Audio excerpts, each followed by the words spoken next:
আসসালামু আলাইকুম প্রিয় দর্শক এবং শ্রোতা, আল্লাহ সর্বাবস্থায় আমাদের মঙ্গল করুন। আমি আজকে আমার মনটা খুব খারাপ। এই কথাটা আমি কোনোদিন বোধহয় অন এয়ারে বা কোনো সোশ্যাল মিডিয়াতে কখনো কোনো কন্টেন্ট তৈরি করতে গিয়ে বোধহয় কথাটা বলিনি। কারণ আমি আসলে যেই পর্বটা নিয়ে এই মুহূর্তে আপনাদের সামনে হাজির হয়েছি, এটাকে কি আমি আপডেট বলবো নাকি এটাকে আমি সত্য উন্মোচন বলবো? মানে আপন ঠিকানায় আমি এত পর্ব প্রচার করেছি, আমি কখনো এই ধরনের ঘটনার মুখোমুখি হইনি। আমি ইন্ট্রো তার কিচ্ছু বলবো না, আপনারা একটু মনোযোগ দিয়ে পুরো পর্বটা দেখেন। It's very interesting, very mysterious. বললে তারপরে করে এসো। অনন্যা, কেমন আছেন? এই তো ভালো। কেমন লাগছে মনের ভিতর? ভালো লাগছে। ভালো লাগছে? ওকে, যাক, ভালো লাগলো তো খুব ভালো কথা। চেক 1 2 3। আচ্ছা, আপনি আমাদেরকে যেসব তথ্য দিয়েছিলেন, এখানে আগাগোড়া যেসব ইনফরমেশন আপনি আমাদেরকে দিয়েছিলেন, বাবার নাম কি বলেছিলেন? আপনার জন্মদাতা পিতার নাম? আমিনুল ইসলাম। যে আপনাকে জন্ম দিয়েছেন তার নাম আমিনুল ইসলাম। আর যে আপনাকে নিয়ে বড় করেছে তার নাম কি ছিল? স্বপন। স্বপন। স্বপন না খোকন? খোকন কোনটা? ওই তো ডাক নাম ছিল আর কি। খোকন ছিল তার ডাক নাম। আপনি বলছেন যে হচ্ছে যে আপনাকে নিয়ে বড় করেছে তার নাম হচ্ছে স্বপন। মানে ওই ভদ্রলোক টেলিভিশনে যে কাজ করতো তার নাম হচ্ছে স্বপন। হ্যাঁ, খোকন আর কি ডাক নাম। খোকন। আর আমিনুল ইসলাম হলো যে আপনার জন্মদাতা পিতা তার নাম। নাদিরা বেগম কার নাম? মার নাম। জন্মদাতা মায়ের নাম নাদিরা বেগম। আচ্ছা। আর বগুড়া জলশ্রী তলা, এটা আপনার ঠিকানাটা আপনি 100% শিওর? ওকে, ঠিক আছে।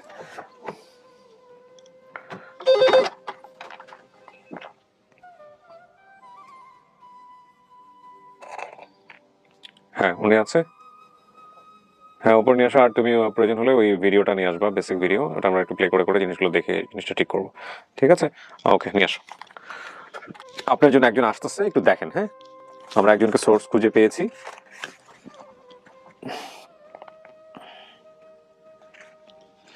আপনি পড়াশোনা করেছিলেন হচ্ছে কিসে জানি বলছিলেন? স্ট্যামফোর্ড ইউনিভার্সিটিতে পড়াশোনা করেছিলেন না? ফিল্ম মিডিয়াতে না? টিচার হিসেবে কাদেরকে পেয়েছিলেন ওই সময়টাতে? ফিরোজ স্যার ছিল। শুধু একজনই পড়িয়েছে নাকি অনেকেই পড়িয়েছে? না, আরো অনেকজন ছিল।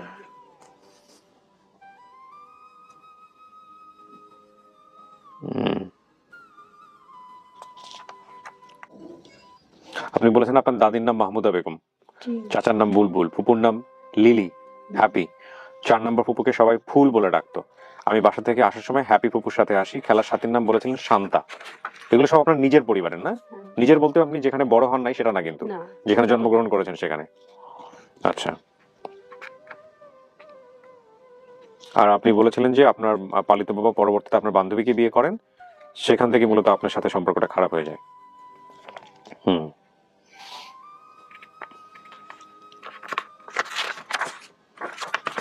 আজকে কি আপনারা ওই সিরাজগঞ্জ থেকে আসছেন? ওকে। এই এপিসোড প্রচারের পরে কি অবস্থা? আপনার আশেপাশের লোকজনের কি অবস্থা? কোনো সরাসরি রেসপন্স দিয়েছে? হ্যাঁ, ভিতরে নিয়ে আসো। হ্যাঁ,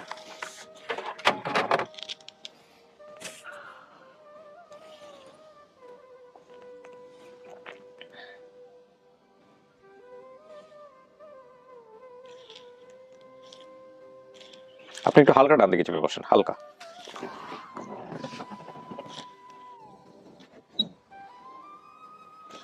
আসসালামু আলাইকুম, আসেন।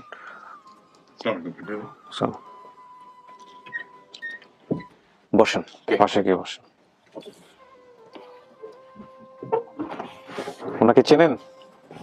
হ্যাঁ, বাবা হয়। বাবা হয় বলতে? বাবাই তো। বাবাই তো বলতে আমাকে একটু বোঝান তো। বাবা হয়। কোন বাবা? নিজের বাবা। নিজের বাবা বলতে? আমি শিওর হচ্ছি আপনার এই ভিডিওটা কিন্তু লক্ষ কোটি মানুষ দেখবে। হ্যাঁ, একটু কনক্রিট অ্যান্সার দিন, ঠিক আছে? কে হয় উনি আপনার আসলে? বাবা হয়। বাবা বলতে কোন বাবা? জন্মদাতা। হ্যাঁ, জন্মদাতা বাবা। জন্মদাতা বাবা মানে যে বাবা আপনাকে জন্ম দিয়েছে, ওনার নাম কি? আমিনুল ইসলাম। আচ্ছা, তাহলে তো উনি আপনার সাথে পরিচিত। আপনি কাকে খুঁজতে আসছেন?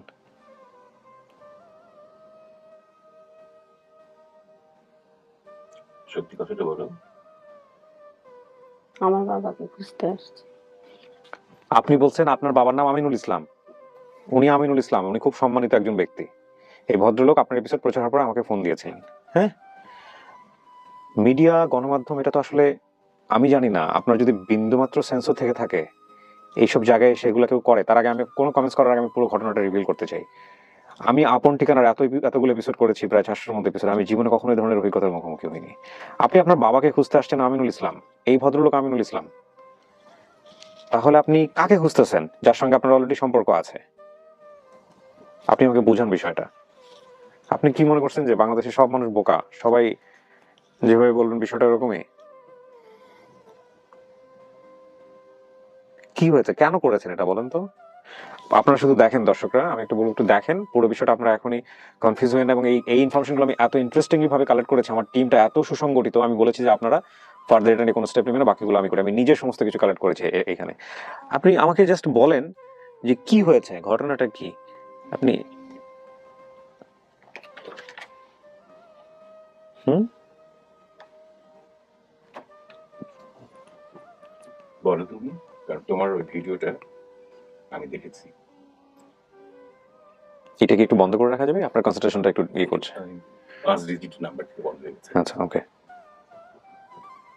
বলো, কিবরিয়া ভাই জিজ্ঞেস করছেন তাকে তুমি আগে যা বলেছো আজকে যা বলছো। আর ওনার প্রচন্ড সৎসাহস আছে, ওনার ব্যক্তিত্ব সবকিছু মিলিয়ে উনি তো গণমাধ্যমে অনেক বড় বড় জায়গায় দায়িত্ব পালন করেছেন, ওনাকে এক নামে সবাই চিনে। উনি তারপরও ক্যামেরা ফেস করতেছেন, উনি চাইলে আমি ওনার পরিচয় সমস্ত কিছু হাইড করে দিব, but this should be end by this episode. এই গেমটা শেষ হওয়া যাওয়া উচিত। আপনি আমাকে বলেন কেন এরকম করলেন আপনি ওনার নামে? আপনি না বললে তো আমাদের একটা মিসকনসেপশন আপনার বিরুদ্ধে থেকেই যাবে। আপনার যদি কিছু করার থাকে, বলার থাকে, আপনি বলেন, সবাই জানুক।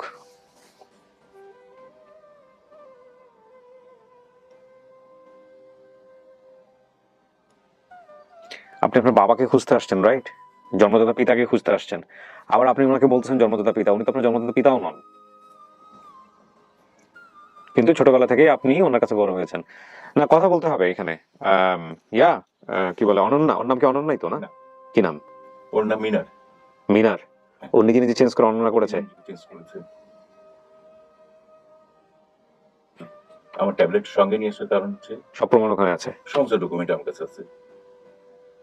ওর জন্মের দিন হসপিটালে যেভাবে যেদিন রেজিস্ট্রেশন হয়েছে, তারপরে এরশাদ সাহেব মহিলা বিষয়ক অধিদপ্তর, সমাজ কল্যাণ অধিদপ্তর, সুপ্রিম কমান্ড, মানে ক্যান্টনমেন্ট বোর্ড সুপ্রিম কমান্ড, যেখানে ফার্স্ট লেডির অফিস, সেখানকার চিঠিপত্র যতগুলো আহ, আমার মেমোরিতে আটকানো সম্ভব ছিল আপনি সব নিয়ে আসছেন? আরো আছে।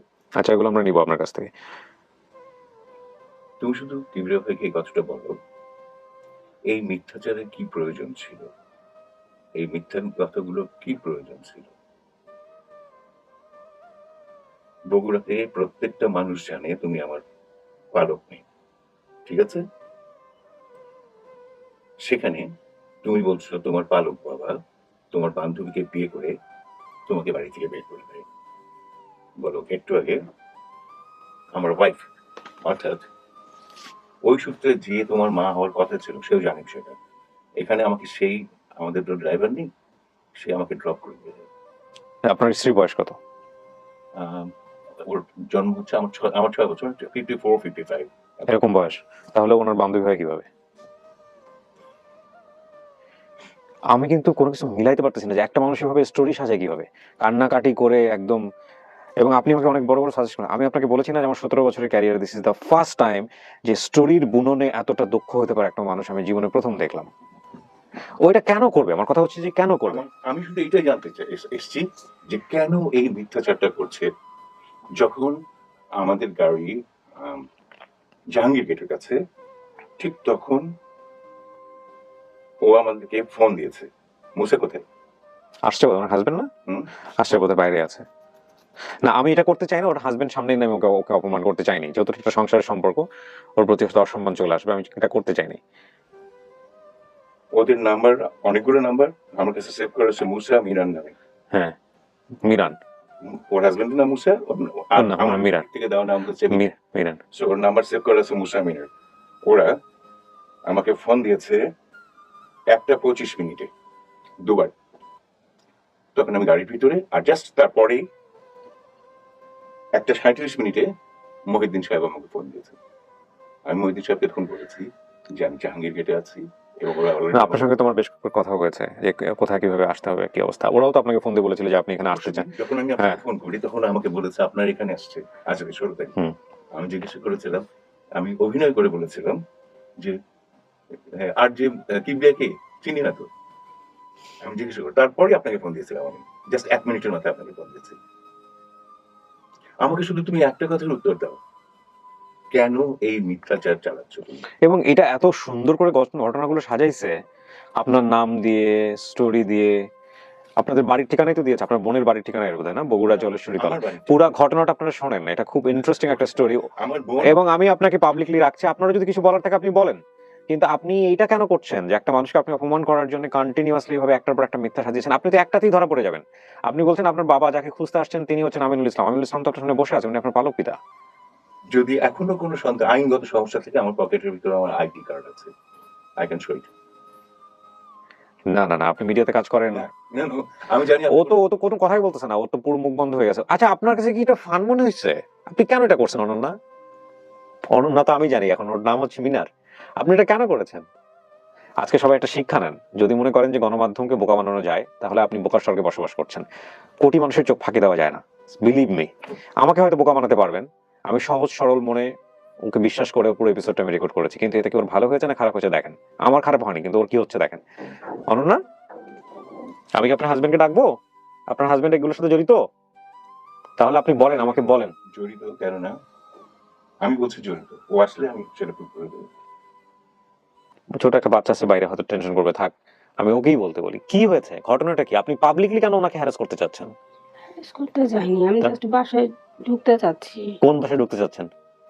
ওনাদের বাসায়। ওনাদের বাসায় ঢুকতে চাচ্ছেন এই এই রাস্তা দিয়ে? মাথা ঠিক আছে? আপনি তার সাথে তো এর আগে কথাবার্তা হয়েছে আপনার ওনার সঙ্গে? হ্যাঁ, আছে। তো তাহলে আপনি এখানে এখানে এখানে কেন এসে ওনার সম্পর্কে উনি অপমানিত হবে না বিষয়টা নিয়ে? আর আপনি এইভাবে বলবেন যে উনি আপনার বান্ধবীকে বিয়ে করে বাসা থেকে বের করে দিয়েছে, ইজ ইট ট্রু? আপনি বলেন এখন। একটা মানুষের বাসায় ঢুকতে চাচ্ছেন আপনি তাকে অপমান করে?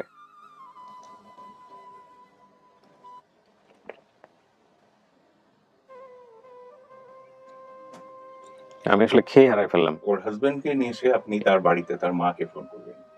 ভাই, তার মা ওর বোধহয় যা হয়, মানে ভাই, মুসার ভাইয়ের ওয়াইফ, মানে যা। হ্যাঁ, এবং মুসার ভাইরা সবাই, আমি ওদের বাড়িতে যখন গিয়েছি, আপনাকে বলেছিলাম ওটা, হ্যাঁ।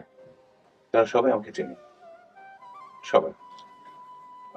আরো মজার কথা হচ্ছে, যেদিন তুমি প্রথমে যেটা রেকর্ড করো রোজার মধ্যে, সেদিন আমি আমার সঙ্গে তোমার সঙ্গে তুমি আমাকে ফোন করেছিলে। তাহলে দেখেন, কেন এত বড় মিথ্যাচার করে তুমি আমাকে ফোন করে আমার কাছে কেন ভালো সাজার চেষ্টা করছো?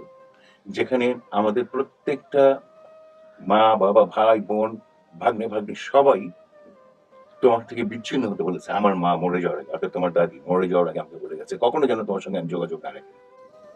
শুধু এই একটা কথার উত্তর দাও, কেন অপমান করবে?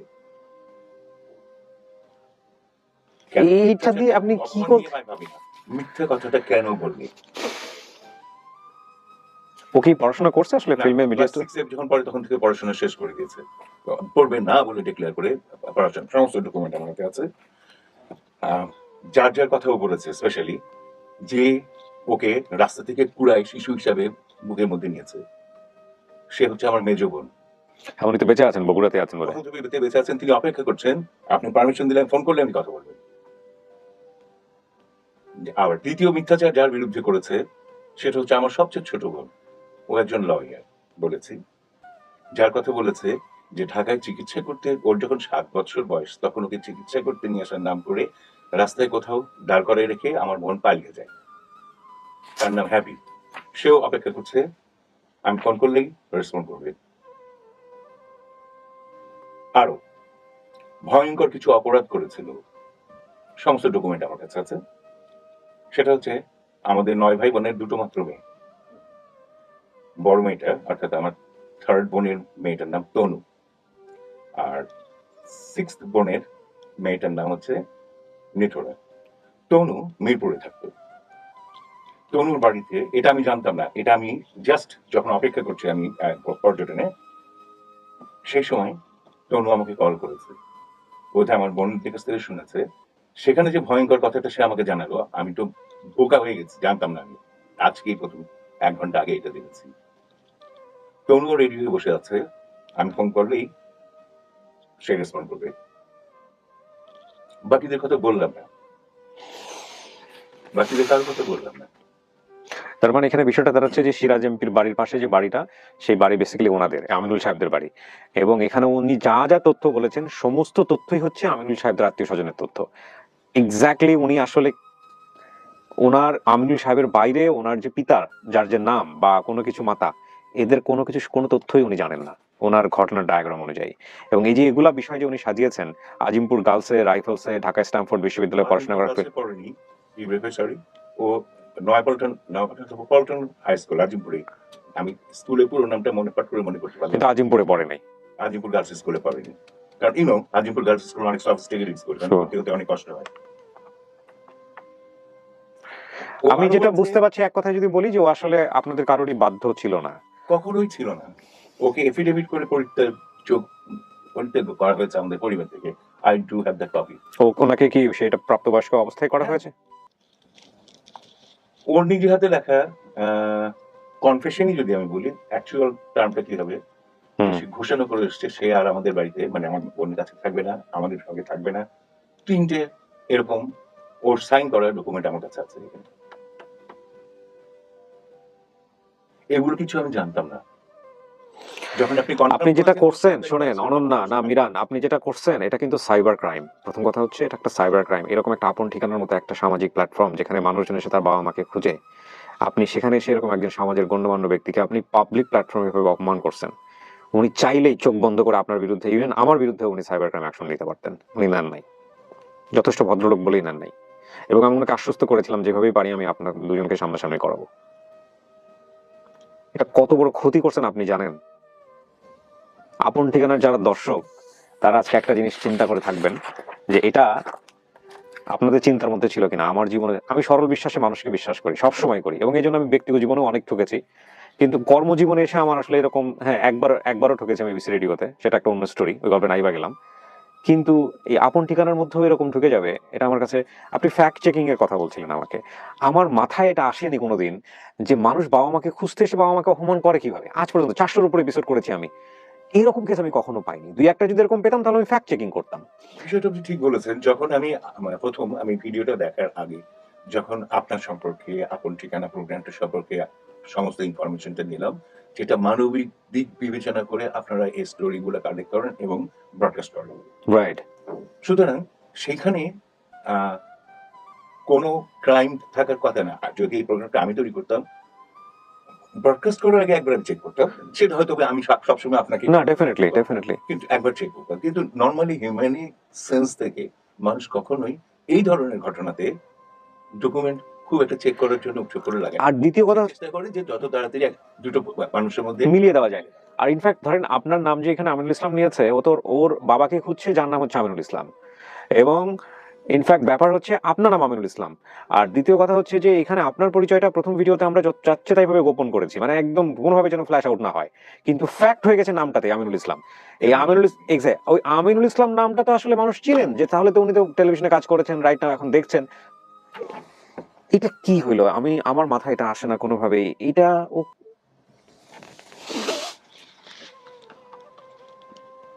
আপনাকে তো বলেছি, মানে পুরো পরিবারের কে গোপন করে আমি ওদের সঙ্গে যোগাযোগ রেখেছি। কত বছর ছিল আপনার কাছে? 17 বছর ছিল আমাদের বাসায়। ও মিথ্যে কথা বলেছে, 7 বছর বয়সে ওকে ঢাকায় নিয়ে সাহারায় গেছে, তা নয়। শুধু এখানে ডাক্তারের প্রেসক্রিপশন আছে। আচ্ছা, ওকে আপনারা পেয়েছেন মূলত কোথা থেকে? ও আপনাদের কাছে আসে কিভাবে? আচ্ছা, সব ডকুমেন্ট আছে, তারপর আমি বলছি। ওর জন্ম হয়েছে মিটফোর্ড হসপিটালে, সম্ভবত এটা আমি তারিখটা বলছি 30শে ডিসেম্বর 1988 সাল। আচ্ছা, বার্থ সার্টিফিকেট আছে আমার কাছে। ওকে। 31শে ডিসেম্বর, মানে ওকে জন্ম দেওয়ার পরে ওর মা ওকে হসপিটাল ফেলে রেখে চলে যায়, জন্মদাত্রী মাঝে। আচ্ছা, আপনারা কি ফ্যাক্ট ফাইন্ডিং করেছেন এটা কারেক্ট? সমস্ত কাগজপত্র। আচ্ছা, মা ফেলে রেখে চলে, মানে হসপিটালের ডকুমেন্টের নাম ছিল ছবি, বাবার নাম ছিল খলিল। খলিল, কিন্তু কোনো এই ছবি খলিল কোনো কিছু আসে না এখানে, কিন্তু কোনো অ্যাড্রেস ছিল না। আর হসপিটালের নিয়ম অনুযায়ী সে সময় কোনো গার্জিয়ান লিস্ট কোনো বেবির কেয়ার না, মানে তাকে হসপিটালে রাখতে পারবে না, এরকম একটা ব্যাপার ছিল। 31শে ডিসেম্বর 88 আমার মেজ বোন মাহফুজা বেগম মিলি, ওর সব সার্টিফিকেটে যার মায়ের নাম মাহফুজা বেগম মিলি লেখা আছে, আর ওর বাবার নাম আমার নাম লেখা আছে। আপনার ভাই বোন? আমরা ভাই বোন।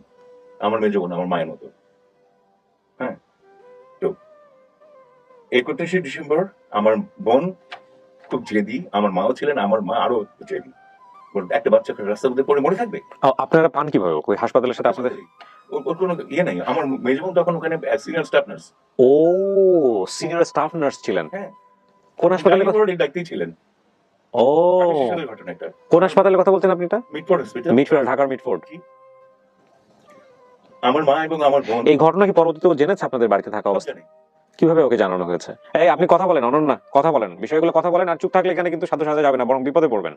বলেন, কথা বলেন, আমরা মানবিকভাবে বিবেচনা করব। তোমাকে বলতে হবে প্রত্যেকটা। বলেন, আমরা চাই না আপনার হাজবেন্ডকে নিয়ে এসে পুরো বিষয়টা ঘটনা আপনার সংসারটা নষ্ট হয়ে যাবে। আপনি বলেন আমাকে কি হয়েছে। সেটাই আমি বলতে যাচ্ছি যে আগে আমি সব বলে দেবো যেটা উনি যা বলছে সেটা কি ঠিক আছে?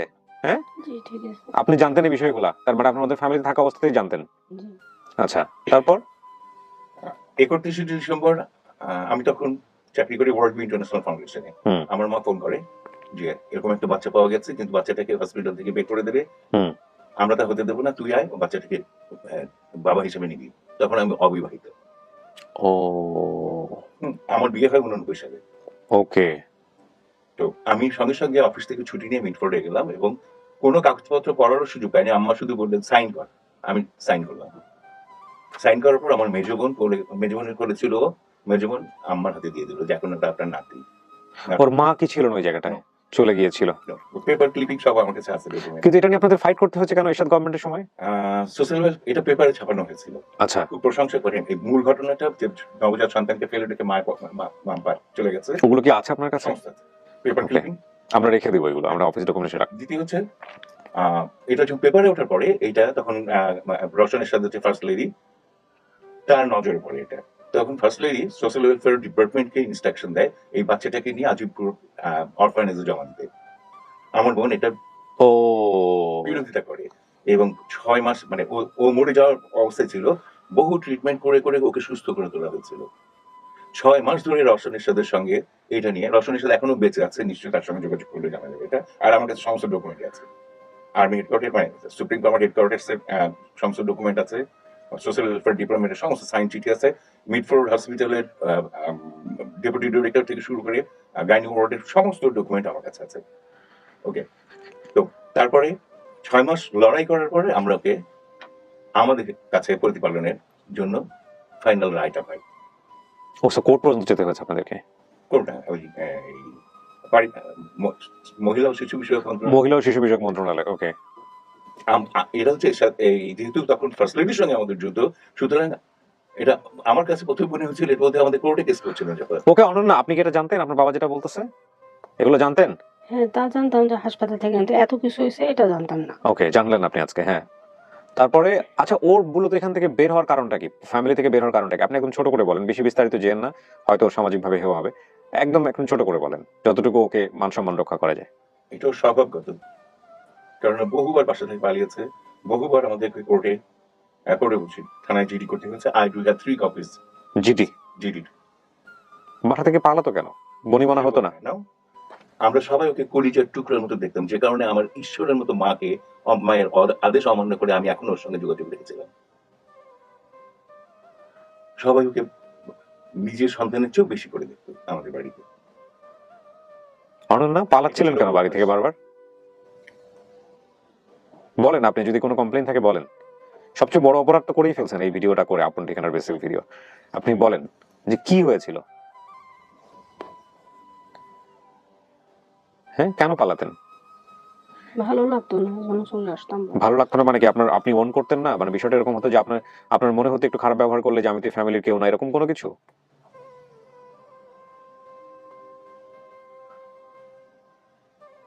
তাহলে আবার এই ফ্যামিলিতে ফেরার জন্য আপনি এগুলা করতেছেন কেন?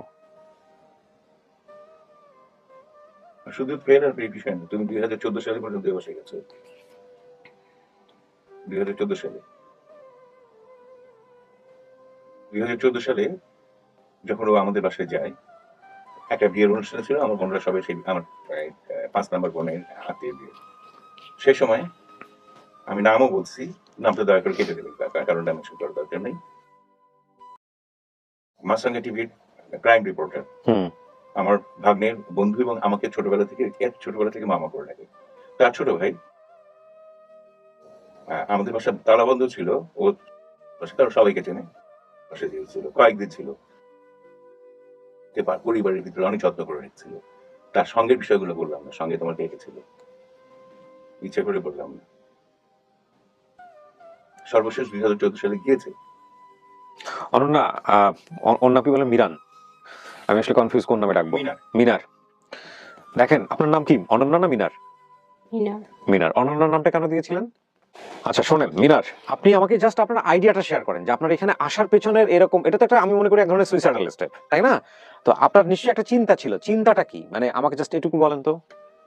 শ্বশুর বাড়ি থেকে সবাই খালি বলে যে কেউ আসে না কেন, কেউ আসে না কেন, এই জন্য আর কিছু আমি না। নিজে তোমার শ্বশুর বাড়িতে গেছি, একবার গিয়েছো কিন্তু তারপর বলে যে একবার আসছে আর আসে না, তুমিও তোমাদের যাও সঙ্গে না। ফোনে কথা হয়, তাও তোমার শ্বশুর বাড়ির সবার কিন্তু সাথে। তারা তো শোনে না।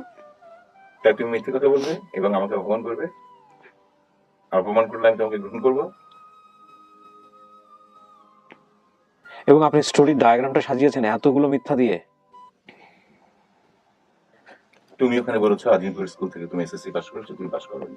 তুমি ক্লাস 6 থেকে লেখাপড়া বাড়িতে ডিক্লেয়ার করে লেখাপড়া করেছো। I should mention, or extra ordinary talent একটা ছিল। যেবারও ডিক্লেয়ার করতে, যতদিন পড়াশোনা করেছে ডিক্লেয়ার করতে, যেবারও ফার্স্ট হবে সেবার ফার্স্ট হয়েছে। যেবার বলতে আমি ফেল করবো সেবার সত্যি সত্যি ফেল করেছে। প্রচন্ড জেদি। আমার বন্ধুর বক্তব্য হচ্ছে যে she is extraordinary talented. Okay, talent is kind of power and power is nothing without control. Right. একটা জিনিস মনে রাখবেন। তুমি জি।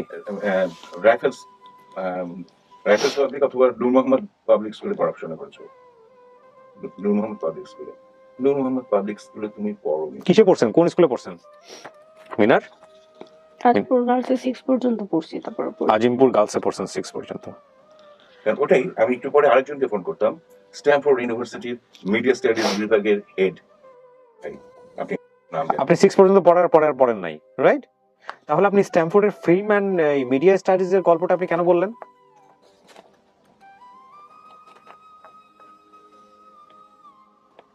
এটা কেন বলেছেন? এটাকে শুধু আমাকে বলেন। উত্তর দাও। আমরা আপনার প্রতি যথেষ্ট সিম্প্যাথাইজ।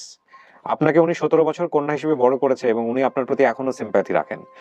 উনি আপনার সাথে এসে খারাপ ব্যবহারও করেনি।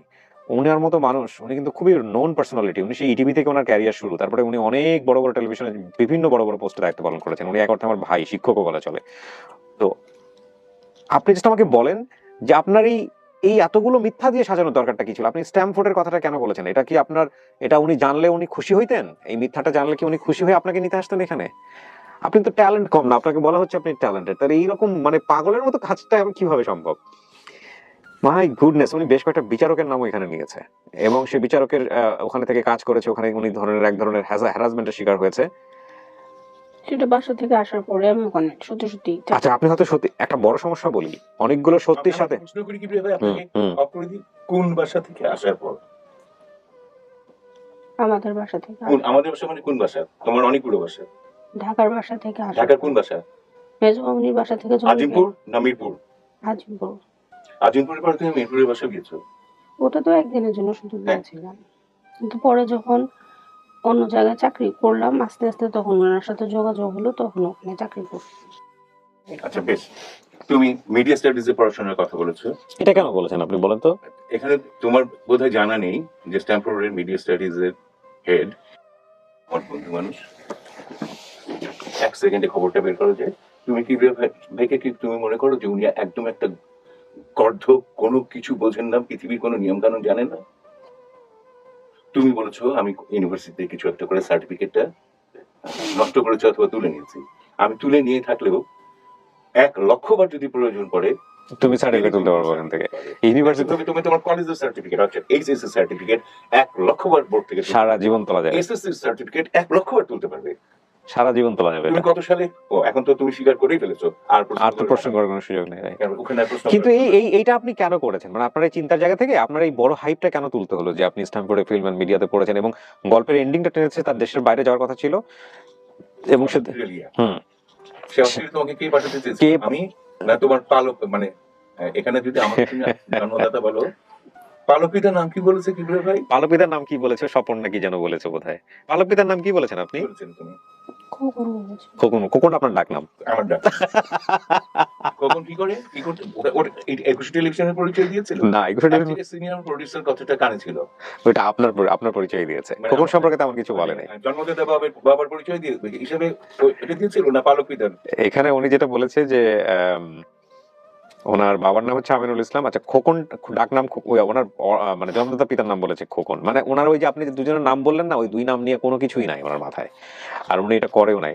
ওনার ইন্টেনশন ছিল আপনার বাসায় ঢোকা, কিন্তু এই বাসায় ঢোকা, আমি একজনের বাসায় ঢুকতে চাচ্ছি, মানে তাকে অপমান করে আমি এই কাজটা করব? আর সে আমাকে বাসায় ঢুকতে দিবে? আমি জানি না। কাইন্ড অফ এইটা আমার মাথায়, এইটা কি বোকামো নাকি এটা কি হইলো? এখানে কতগুলো নাম আসছে দেখেন। আমার দাদির নাম মাহমুদা বেগম। মাহমুদা কার নাম? আমার ভাইয়ের নাম। আপনার মায়ের নাম দেখেন। চাচার নাম বুলবুল। বুলবুল কারিম। আচ্ছা, চাচা মানে আপনার ভাইয়ের নাম। আমার ছোট ভাই। ফুপুর নাম লিলি। সবচেয়ে বড় বোনের নাম লিলি আমার। 4 নম্বর ফুপুকে সবাই ফুল বলে ডাকতো। আমি বাসা থেকে আসার সময় হ্যাপি ফুপুর সাথে আসি। খেলার নাম হচ্ছে শান্তা, খেলার সাথীর নাম। তো এগুলো তো সব ওনার পরিবার। ছিল এটা আমার জানা নেই। এগুলো তো সবই আপনার আমিনুল সাহেবের পরিবার। তাহলে আপনার আপন বাবার সাথে আপনি এগুলো কি জুড়াই দিলেন? আমি বুঝলাম না।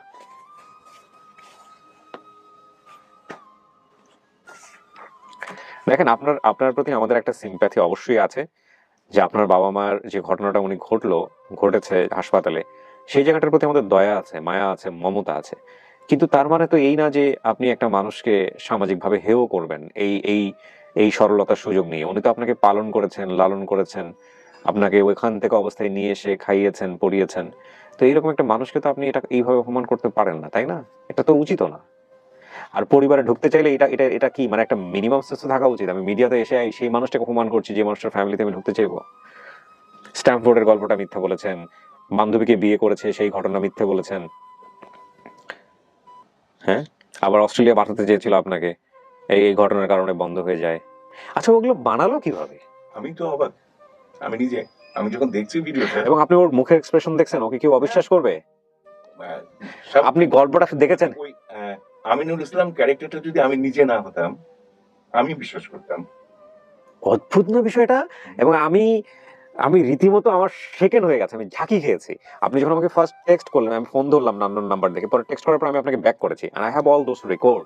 এই ভদ্রলোক আমাকে বললেন যে আপনি গেস করেন তো আপনি কার সঙ্গে কথা বলছেন। আমি বললাম, আমি কি ওর যিনি পালিত বাবা তার সঙ্গে কথা বলছি? বললো যে হ্যাঁ, এবং তার নাম কি হতে পারে গেস করেন। তার নাম তো উনি বোধহয় খোকন বলেছে। বলছে না, আমি আমিনুল ইসলাম।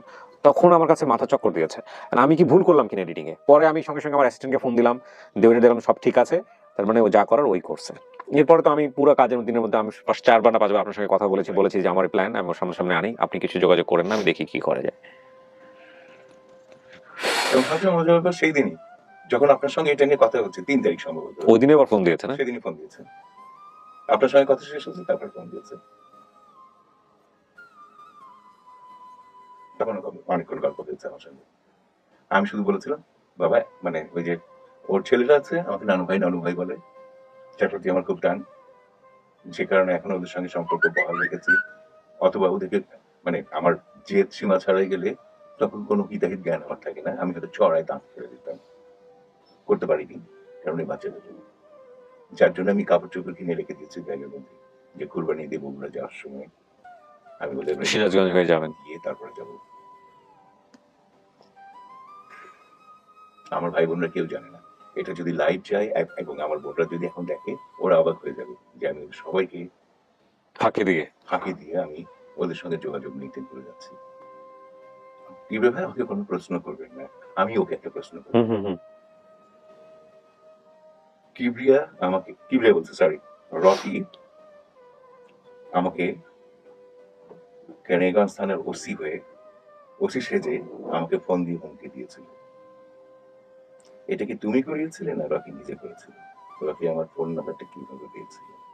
আপনি জিজ্ঞাসা করবেন না? আমি কিছু করবো না, আমি করবো। রকি কে প্রশ্ন করবে? ওকে, ফাইন। না, আমার তোর সাথে কোনো যোগাযোগ নেই অনেক বছর ধরে। আমার ফোন নাম্বার কিভাবে পেলো? হ্যাপি মনে একবার গেছিল বাসায়। হ্যাপি আমার ফোন নাম্বার দেওয়ার কথা না।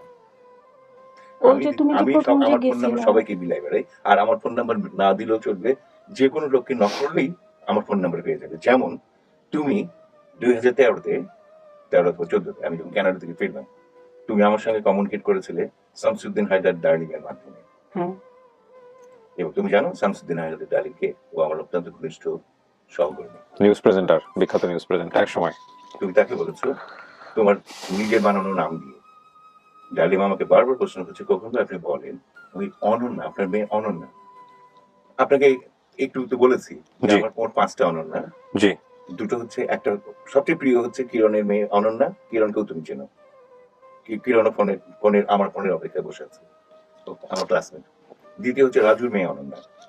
তা রাজুর মেয়ে অনন্যা বাবা মার অমতে বিয়ে করেছিল বলে আমি খুব অনুক্ষুণ্ণ হয়েছিলাম, তাই আমি তার সঙ্গে যোগাযোগ বিচ্ছিন্ন করে রেখেছিলাম। আমি ভেবেছি রাজুর মেয়ে অনন্যা আমাকে ফোন করে আমাকে খুঁজে পেয়েছে। সেই কারণে আমি ডালিমকে বলেছিলাম আমার নাম্বারটা দিয়ে দেন। তার মানে এই ঘটনাগুলো আগেও ঘটেছে।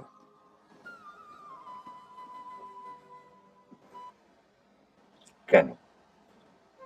যখন তোমার সঙ্গে, তোমার মুসা, তোমার বাচ্চা, তোমার শ্বশুর বাড়ির সবার সঙ্গে আমার গোপনীয় হোক আর যেভাবে ঘনিষ্ঠ যোগাযোগ আছে, তারপরে তুমি এইভাবে পুরো পরিবারকে অপমান কেন করলে? এটা কি সম্ভব নাকি পাবলিক প্ল্যাটফর্মে এসে কাউকে হ্যারাস করা, মিথ্যা কথা বলে? এটা কি গোপন জিনিস? এটা তো বাজারের মতো। আমি একটা জিনিস বলে দিলাম, যদি ওনার সম্পর্কে মিথ্যা কথা বলি 100টা লোক আমার বিপরীতে দাঁড়ায় যাবে। আমি যখনই আমার টিমের ভলান্টিয়াররা গিয়ে বাড়িতে গেছে, গিয়ে সমস্ত খোঁজ বের করে 3টা জায়গা থেকে আমার সোর্স বলেছে হ্যাঁ ওকে ফাইন, আমিনুল সাহেব যেটা বলছে সেটাই রাইট, তখন আমি বলেছি যে এটা নিয়ে আর কোনো আগায়েন না, সবচেয়ে আমি নিজে দেখতেছি।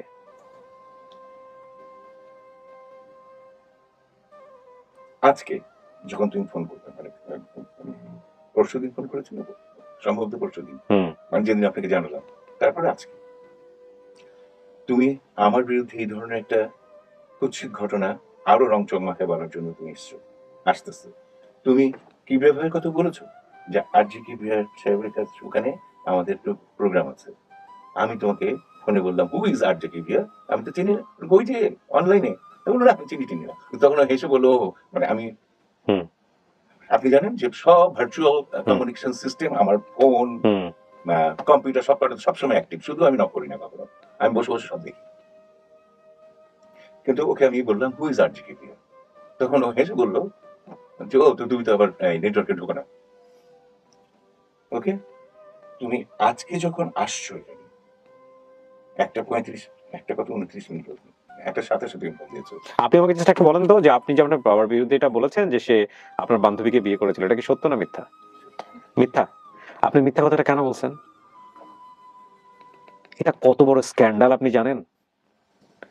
এরকম একটা মানুষের বিরুদ্ধে যারা ওনাকে চিনে, যে নিজের মেয়ের বান্ধবী, কত লোক এখানে কমেন্টস করছে, আজে বাজে কমেন্টস, এবং আমাদের বিখ্যাত একজন সাহিত্যিককে দিয়ে রেফারেন্স দিয়েছে। কত লোক ওনাকে ট্যাগ করছে, আপনি দেখছেন ওনার আইডিতে গিয়ে?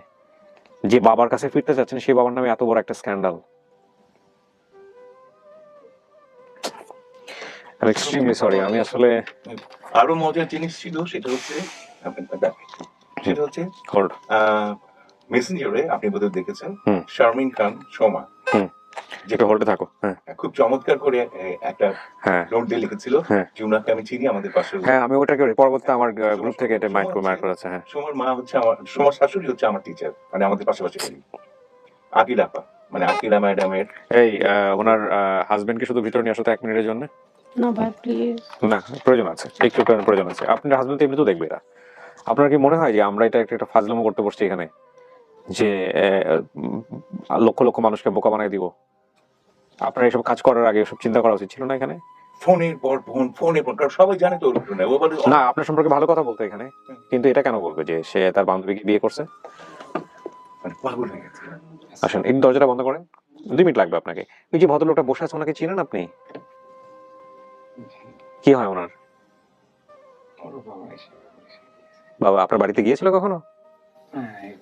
একবার গিয়েছিল। আপনাদের সঙ্গে কথাবার্তা হয় তাহলে, না? একটু একটু হয়, হয়তো। তার মানে আপনি চেনেন তো। ঠিক আছে, ওকে, ঠিক আছে, যান। সর্বশেষ কবে কথা হচ্ছে? আমার সাথে তো সর্বশেষ কবে জানি না, বসো। না, ওর ছেলে বাইরে আছে, ওকে সামনাসামনি রেখে অপমান করবো না। প্রথম কথা হচ্ছে যে এই আপনার স্ত্রী, যে আমিনুল, ওনার নাম কি? আমিনুল ইসলাম। তো আপনার স্ত্রী যে ভিডিওটা করেছে, সেখানে উনি যাকে খুঁজতেছে সেও আমিনুল ইসলাম।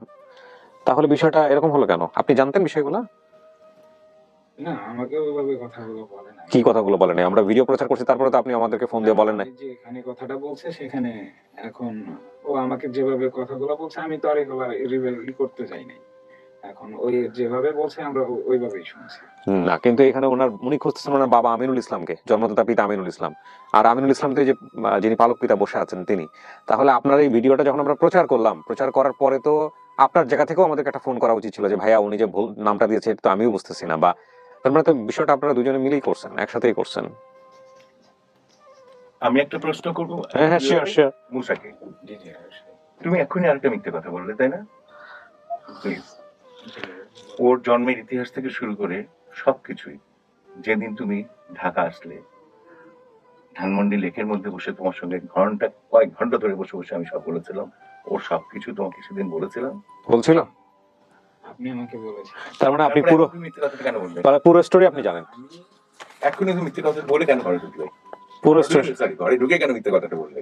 না না, তোমার সঙ্গে আজকে তুমি ফোন দিয়েছো আমাকে 1:27 জি আমি আপনাকে ফোন দিয়েছি। পরশুদিন তোমার সঙ্গে কথা হয়েছে ফোনে। তার মানে 1:27 ফোন দেওয়ার পর আপনি লাস্ট কবে কথা হয়েছে? আপনি তো এটা কিছুক্ষণ আগে বলেন যে আমি। কথা এই ফোনের আমি ফোন ধরিনি। আচ্ছা। ফোন ধরিনি। আচ্ছা, কিন্তু সেদিন লাস্ট যখন তোমার সঙ্গে কথা হয় তোমাকে আমি কি বলছিলাম?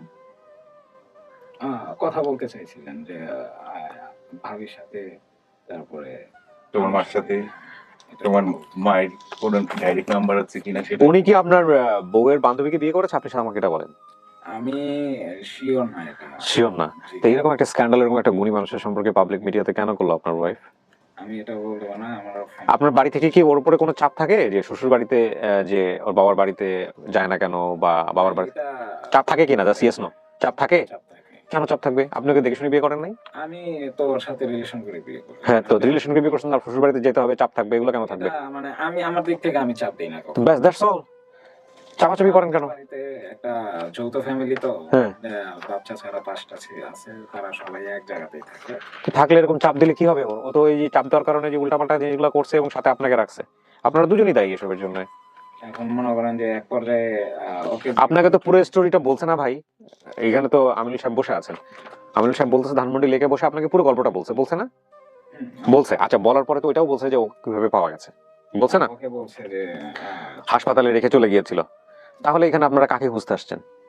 এখন ওর বাবাকে, এখন ও বলতেছে যে আমি তো সেটা শিওর না। তাহলে আমিনুল সাহেবকে কেন খুঁজতে আসছেন এখানে? ও বলতেছে যে আমার বাবা যে হ্যাঁ অরিজিনাল তো পিতা ওর নাই। হ্যাঁ, এখন বলতেছে যে অরিজিনাল পিতা ডেফিনেটলি আছে, নাহলে দুনিয়াতে আসলো কিভাবে? কিন্তু যেই ঘটনার মাধ্যমেই হোক না কেন, আমার কথা হচ্ছে যেই ঘটনার মাধ্যমেই হোক না কেন, এখানে ফ্যাক্টটা হয়েছে যে আমিনুল সাহেব কেন অপমান হচ্ছে। আমার কথা হচ্ছে এইটা। ধরেন ও আইসা ইচ্ছা করে আমিনুল সাহেবের নাম বলছে, আমিনুল সাহেবের বাসায় ঢুকতে চাই, আমি বুঝলাম, কিন্তু আমিনুল সাহেবকে অপমান করে কেন? আমাকে এই যুক্তি দিয়ে বোঝান এটা। আমিনুল সাহেব ওর বান্ধবীকে বিয়ে করছে, এটা কত বড় অপমানজনক ওনার জন্য, ওনার সামাজিকতা জায়গাটা থেকে। এইটা কেন হবে? আমি বুঝলাম আপনাদের ফ্যামিলি থেকে চাপ আছে যে কারণে ওই স্ট্র্যাটেজি নিছে, এটা খুবই গাধার স্ট্র্যাটেজি। কিন্তু এই স্ট্র্যাটেজি নিলেও তো আমিনুল সাহেবের বাসায় ঢুকতে গেলে তো আমিনুল সাহেবকে বোমে অপমান করে তো ঢুকবো না, এটা তো কমন সেন্সের বিষয়। তাহলে উনি যে মিডিয়াতে বললো যে উনি ফিল্ম এন্ড মিডিয়াতে পড়াশোনা করছে এবং করার পরে ওর বান্ধবীকে বিয়ে করার কারণে ওর সম্পর্ক নষ্ট হয়ে যায়, পরে বাবাকে অস্ট্রেলিয়াতে পাঠায় নাই। তো আপনাকে নিয়ে তো আমিনুল সাহেব বলেই দিয়েছে পুরো ঘটনাটা ধানমন্ডি লেকে বসে।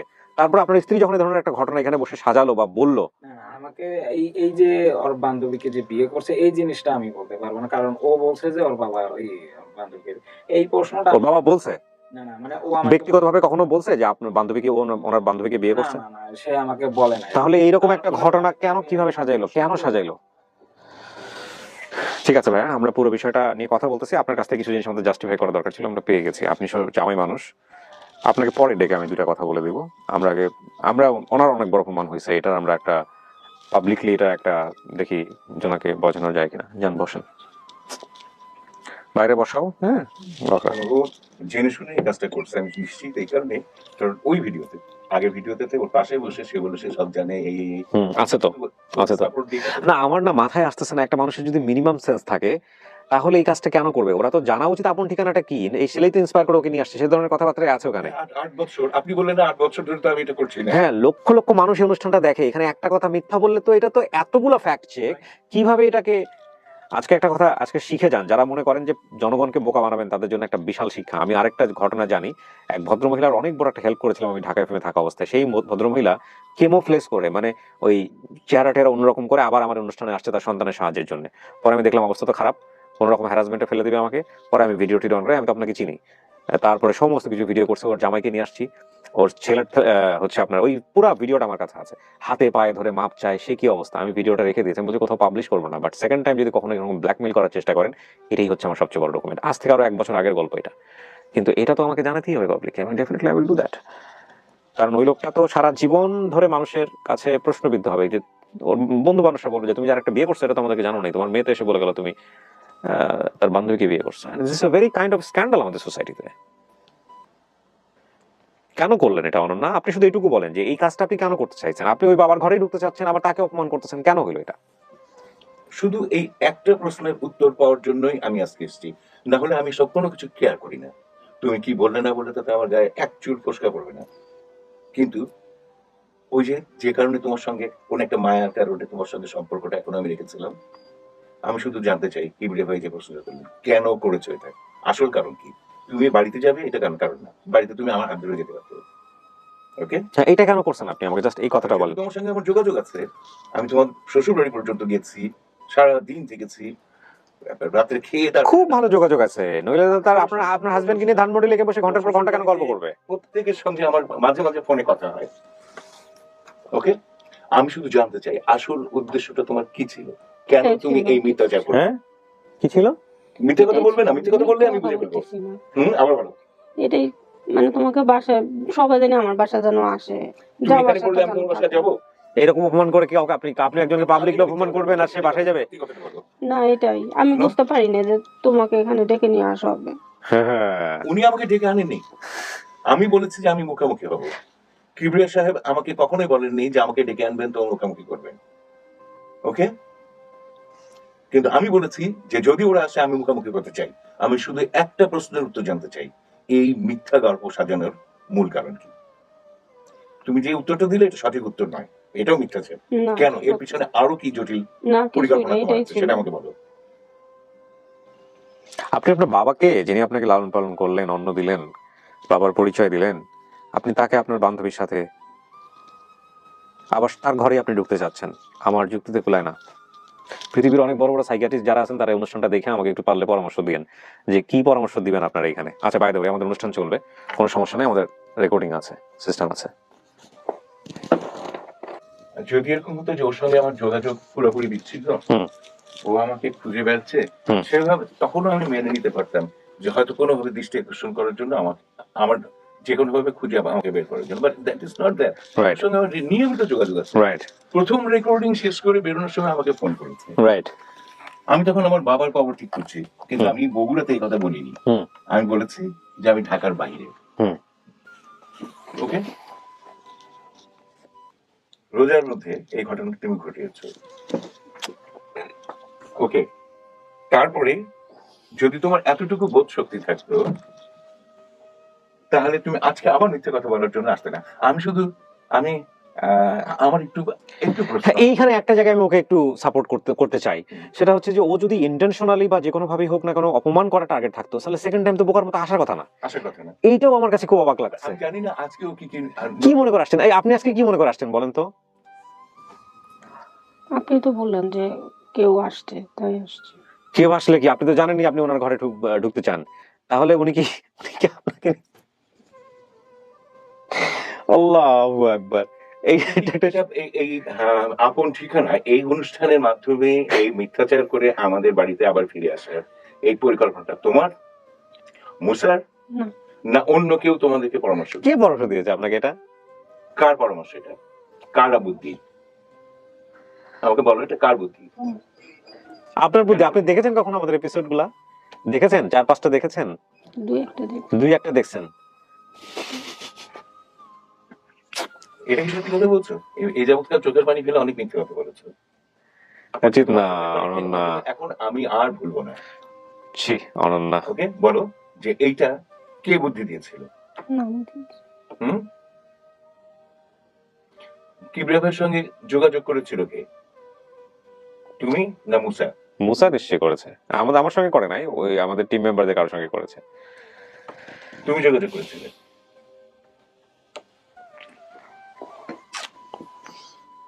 আর কি বল, মানে আমি তো প্রশ্নগুলো হারাই ফেলছি। আমরা কয়েকটা জিনিস একটু সামাপে আসবো প্রিয় দর্শক এবং শ্রোতা। ওর মায়ের নাম বলেছে নাদিরা বেগম। এই নাদিরাটা হচ্ছে, নাদিরা ঠিক আছে, হ্যাঁ বেগম নাই। বেগম নাই, নাদিরাটা হচ্ছে আপনার বোন। নাদিরা আমার ওয়াইফ। আপনার ও, চিন্তা করেন, আমার বোন। বোন হচ্ছে মায়ের দাবিটা সার্টিফিকেটে মা। তার নাম মাহফুজা বেগম মিলি। মিলি, সেখান থেকে ওর নাম রাখছে মিনারা। মিনার, হ্যাঁ আমার নাম ইসলাম। মিনার ইসলাম। ও, এটা মিলা রাখা হয়েছে। ভাই বোনের সংখ্যা বলছে আমি একাই ছিলাম, ঠিকানা বগুড়া। আপনি কি লম্বা সময় অবিবাহিত ছিলেন ওর জন্য বা এরকম কোনো কিছু ছিল নাকি? এটাও মিথ্যা, এটাও মিথ্যা কথা বলছে। ওর 88 সালে ওর জন্ম হয়েছে, দেখেন অবস্থা। 89 সালে আমার বিয়ে হয়েছে। তারপরে বাবা সারা জীবন বিয়ে করে নাই, বাবা বিয়ে করলো বুড়ো বয়সে এসে, তাও আমার বান্ধবীকে। কি স্টোরি! গতকালকে আমার ম্যারেজ ডে ছিল, 89 15 মে আমার বিয়ে হয়।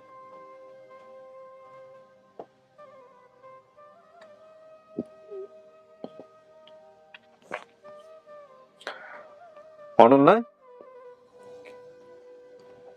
মিনার ইসলাম বলেন কি করবো আপনাকে, কি করা উচিত আপনার এই পুরো ঘটনা জেনে? আপনার ছেলে মেয়ে কয়জন? একটাই ছিল। একটাই ছেলে। আজকে আমি দেখেন আমার আপন ঠিকানা যেভাবে এপিসোড গুলো হয়, ওর ছেলেকে বাইরে নিয়ে আসছে, এবং আমি জানি যে এই এপিসোডটা মধ্যে ওর ছেলে বা ওদের যে আত্মীয় স্বজন আছে এদেরকে আমি দেখাতে চাই নাই, কারণ স্বাভাবিকভাবে এটা একটা বড় একটা ডকুমেন্টস হয়ে থাকবে।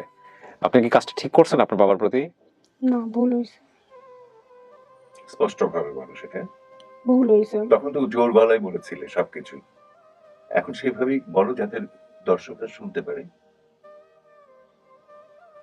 মিনমিন করে বলে মাইক্রোফোন করে তো তোমার না, ভালো যাবে না। তুমি খুব বাজে, আপনি খুব বাজে কাজ করেছেন। এটা কাজটা ঠিক হয়নি আপনার, খুবই অন্যায় কাজ করেছেন। এবং এই এপিসোডটা এই কারণেই প্রচার হবে যে এই মানুষটার উপরে যদি আপনি কোনো ধরনের কোনো ব্লেম না দিতেন, আপনি যদি মানে তাকে যদি ছোট না করতেন, এই যে বিয়ে শাদের বিষয়গুলো যদি না নিয়ে আসতেন, এতগুলো মিথ্যা যদি আপনি না বলতেন, আমরা হয়তো এপিসোডটাকে মান সম্মানের দিকে তাকিয়ে, আপনারও মান সম্মানের দিকে তাকিয়ে আপনাকে এখানে ছোট করতাম না, বা ছোট মানে আপনি যদি আপনার বাবাকে নিয়ে, পালিত পিতাকে নিয়ে এত বড় একটা স্ক্যান্ডালের কথা এখানে বলেছেন, সো সেই জায়গা থেকে ডেফিনেটলি ওনার মান সম্মানের দিকে তাকিয়ে আমাদের পাবলিকের ভুল ভাঙাতে হবে, যে কারণে আমরা এপিসোডটা করবো। বাট এটা আমাদের আপন ঠিকানার জন্য অনেক বড় কষ্টের জায়গা, কারণ আপন ঠিকানায় আজ পর্যন্ত ইতিহাসে এইরকম কোনো ঘটনা ঘটে নাই। এটা যদি আপনার অজ্ঞতা হয়ে থাকে, তাহলে অজ্ঞতা ভয়ঙ্কর, যে আপন ঠিকানা আসলে এই ধরনের কেসের সমাধান করা হয় না।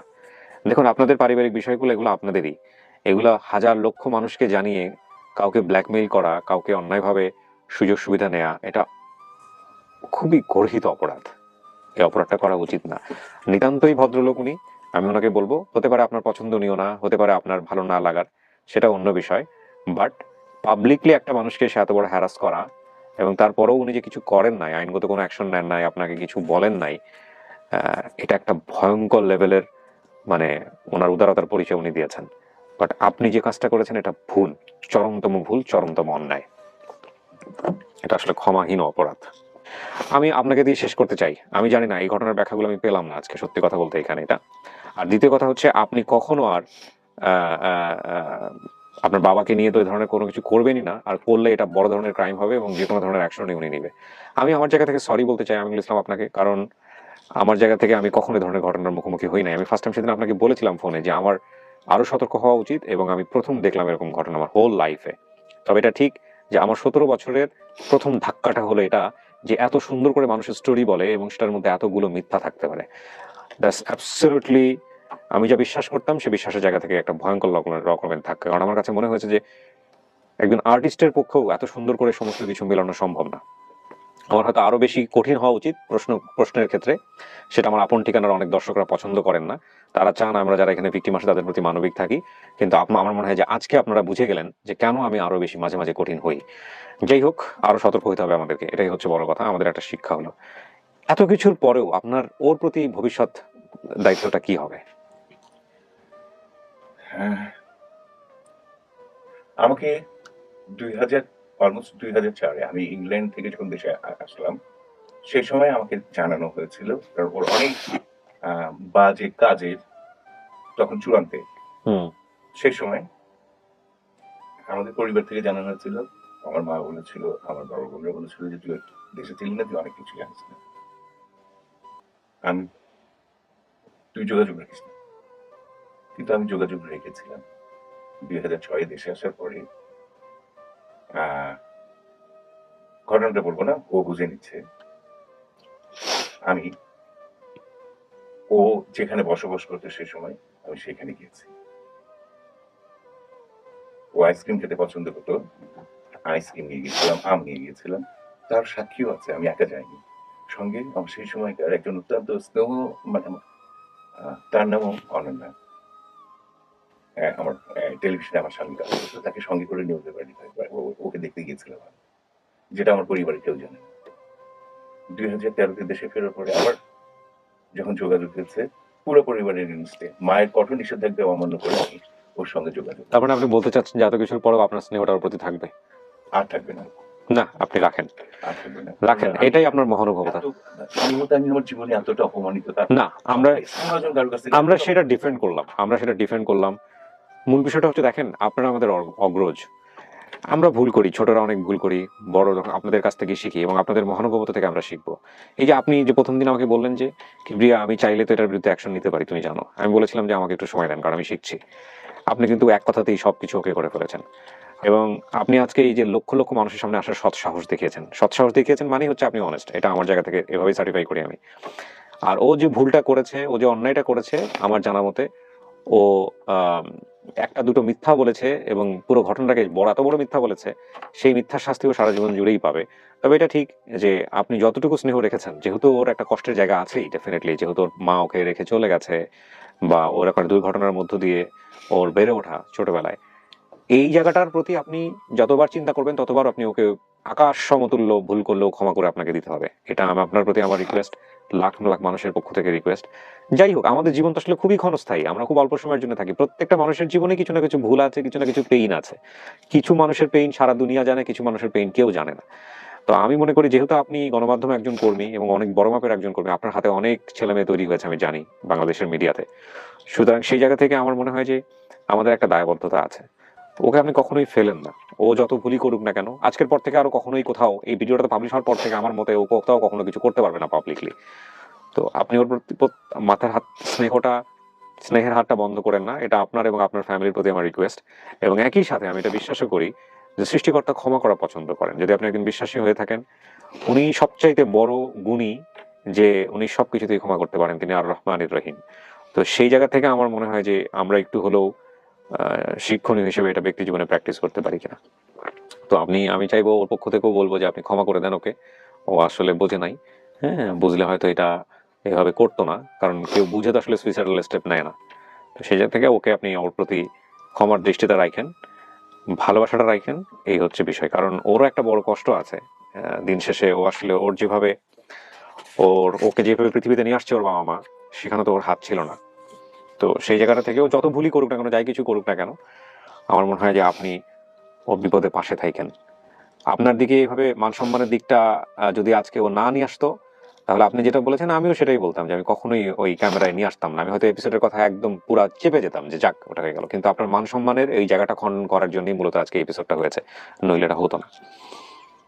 আমি ব্যক্তিগতভাবে আপনাকে ধন্যবাদ দিতে চাই। আপনি আমার কাছে যে অনুরোধটা করেছেন, আপনার সঙ্গে প্রথম দিন থেকে কথাবার্তা বলার পর থেকেই যে ভালো অনুভূতিটা আপনার প্রতি আমার তৈরি হয়েছে, তার থেকে বলছি সৃষ্টিকর্তা পরম করুণাময় ও ক্ষমাশীল, কিন্তু আমি খুব সামান্য মানুষ। উনার মতো আহ, অসীম দয়া আমার এটা কারোর পক্ষে সম্ভব নয়। আমার পক্ষে সম্ভব না। আর যে ধাক্কাটা আমি খেলাম, তাতে আমি এখনই কোনো কিছু বলছি না। আমার এটা, এই ঘাটা কাটা করতে আমার সময় লাগবে। সেই সময় পর্যন্ত আমি একটু নিজের মধ্যে না, অবশ্যই থাকবেন, তারপরে আমি সিদ্ধান্ত নেব অবশ্যই থাকবেন। পরবর্তী পথটা কি হবে। তবে ওকে ওর প্রতি আমাদের স্নেহের হাতটা যেন কখনো বঞ্চিত না হয়। বিশ্বাস করেন, ওর যদি আজকে ওই জায়গাটা না হতো, যেটা ওর ছোটবেলায় হাসপাতালের ঘটনাটা আপনি বলেছেন, তাহলে হয়তো আমার ভাষা অনেক কঠিন হতো আজকে। আমি ওকে ঠিক অনেক কঠিন ভাবে জেরা করতাম, কিন্তু ওই একটা জায়গাতেই, তো ওর প্রতি আমার এক্স্যাক্টলি ওই একটা জায়গাতেই আমরা নরম থাকবো, একটা জায়গাতেই আমাদের সারাটা জীবন নরম থাকতে হবে। এটাই হচ্ছে বিষয়। শোনেন মিনার ইসলাম, আপনি আপনার বাবার কাছ থেকে নিজের মতো করে ক্ষমা চেয়ে নিয়েন, আর এটার কখনো করবেন না। আপনার শ্বশুর শাশুড়ির দিক থেকে চাপ থাকুক বা যেটাই থাকুক না কেন, যাই থাকুক না কেন, গল্পের ডায়াগ্রাম কখনো ভাবে বানাবেন না। এটা আপনার চিন্তা করা উচিত ছিল। যেটাই হোক না কেন কখনো এটা করেন না। হ্যাঁ, আমরা পৃথিবীতে কোনো মানুষের কাছ থেকেই পারফেক্ট যেটা চাই সেটা পাই না। তার মানে এই না যে আমরা ওই মানুষটাকে পাবলিকলি ভাবে হেয় করব, পাবলিকলি ভাবে অপমান করব। এটা করা উচিত না। নেক্সট টাইম খেয়াল রাখবেন, ঠিক আছে? হ্যাঁ, ঠিক আছে। এবং আমি আপনার কাছ থেকে বিনীত অনুমতি চাই এপিসোডটা প্রচার করার জন্য। আপনি যদি বলেন আপনার ফেস সহ যাওয়া উচিত, আমি মনে করি, কারণ এটা মানুষের জানা উচিত। অল্প সময়ের জন্য রেখেন, হ্যাঁ। এবং যাতে অন্যরা এটাকে আর বানাতে না পারে। না, সেটা সুযোগ থাকবে না, সেটা সুযোগ থাকবে না, সেটা আমরা বন্ধ করে দিব। এবং অনন্যা, আপনি যে এই ভুলটা করেছেন, এই ভুলটা যাতে আর কখনো করতে না পারে, সেটার জন্য এই এপিসোডটা আপলোড হওয়া উচিত বলে আমি মনে করি। এটা আমাদের অথরিটি আছে, অবশ্যই আছে। আমি একমত। শুধু আমার ভাই, আমার বোনরা, আমার পরিবারের সদস্যরা, আত্মীয় স্বজন, এরা যাতে হেনস্থার শিকার না হয়, সেই কারণেই এটা এগুলো আপনার থাকবে, এইগুলো আমাদের ভিডিওতে থাকবে। প্রিয় দর্শক এবং শ্রোতা, আজকের এই এপিসোডের মধ্য দিয়ে আমি একটা কথা আপনাদের সবাইকে রিকোয়েস্ট করব, আমার টিম মেম্বার বিশেষ করে যারা আছেন। ফ্যাক্ট চেকিং বলে একটা কথা আছে। অনেক সময় আমি অনেক বড় বড় প্রশ্ন করে ফেললে, একের পর এক প্রশ্ন করে ফেললে তারা অনেক বেশি মনক্ষুণ্ণ হন, ক্ষুব্ধ হন যে কেন এভাবে প্রশ্ন করা হচ্ছে। বিশেষ করে বাপুকন্দা, আমার মনে হয় আজকের এপিসোডটা আপনার জন্য অনেক বড় একটা ধাক্কার হতে পারে। কারণ আপনার মনে আছে কিনা জানি না, একটা এপিসোড নিয়ে আপনি আমাকে একটা কথা বলেছিলেন যে এইভাবে কেন প্রশ্ন করছেন। আজকে আমি টোটালি ফেড আপ আপনার উপরে। আমাদের ইমোশন অনেক ধারালো, কিন্তু এই ধারালো ইমোশন ঠিক ওই পাওয়ার ইজ নাথিং উইদাউট কন্ট্রোলের মতো। এটা মনে রাখতে হবে। আমরা মানুষকে বিশ্বাস করতে চাই, কিন্তু দুই একটা ঘটনা যেন আমাদের বিশ্বাসকে কাঁপিয়ে দেয়। অবশ্যই এটা একটা উদাহরণ হয়ে থাকলো। আমরা কাউকে ছোট করছি না আজকের এপিসোডের মধ্য দিয়ে, সত্যটাকে উদ্ঘাটন করার চেষ্টা করছি। এই সত্য যদি কাউকে ছোট করে থাকে, সেটার বিষয়ে আমরা আন্তরিক দুঃখ প্রকাশ করছি। অনেক ভালো থাকুন। আর যারা আপন ঠিকানার বেসিক ভিডিওতে আসবেন, তারা এই ভিডিওগুলো দেখে আসবেন। যদি এখানে কাউকে অপমান করার চেষ্টা করেন,